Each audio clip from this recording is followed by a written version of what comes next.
What is up, you guys? Today we're going to be talking about Palantir. It has been a bit since we've done an update, so we're going to go over Palantir. We're going to talk about if I see us moving back down to potentially $9 or $10, and ultimately when I think it would be a good time to enter this thing. So hit the like button, subscribe, hit the notification bell because these videos are time sensitive. Check out our Discord. It's completely free. You guys get access to courses, live streams, seminars, webinars, trades. It is all completely for free, and you can upgrade if you want to get access to all of my trades, and that is $25 a month. So go and check it out. Our goal is to become the biggest and the best free trading community out there by the end of 2022. So we'll see if we can get there, guys. We're over 6,000 members strong. Now, taking a look at Palantir, obvious major downtrend since breaking that support up around $20. We have been unable to break up through this resistance point. 22 EMA and 11 EMA have been acting as a very, very strong resistance. Now, one thing to note is we do actually have a divergence that's occurring here. So you can see back on January 24th, we ended up making a low where the RSI bogged out around 1572.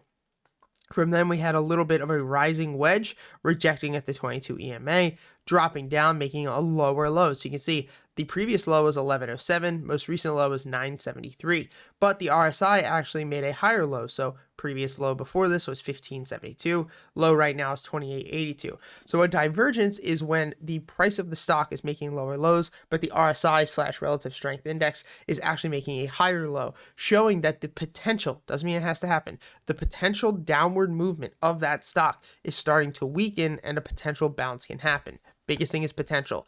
Normally in RSI, the more times, or even with a MACD divergence, normally with any type of divergence, the more the divergence occurs, the stronger it becomes. So right now, we've only had one divergence. So higher low. Best case scenario would be if this thing drops down to like 9 and then we get another higher low.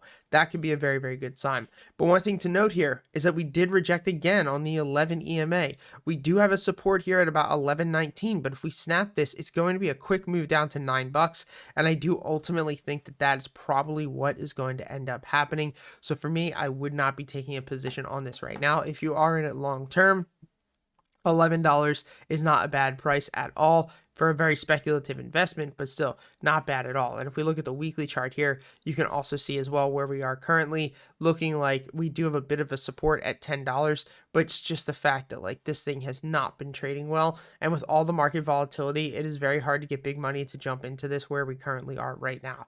So at this point, I really wouldn't be touching this unless potentially you're selling cash secured puts. Like that's one of the only ways I would really be looking at potentially trading Palantir, because there is high implied volatility, which is very, very good if you're trying to make some, potentially get into a long-term position here, selling like $10 cash secured puts each and every single week. But that's really the only way I would be doing it.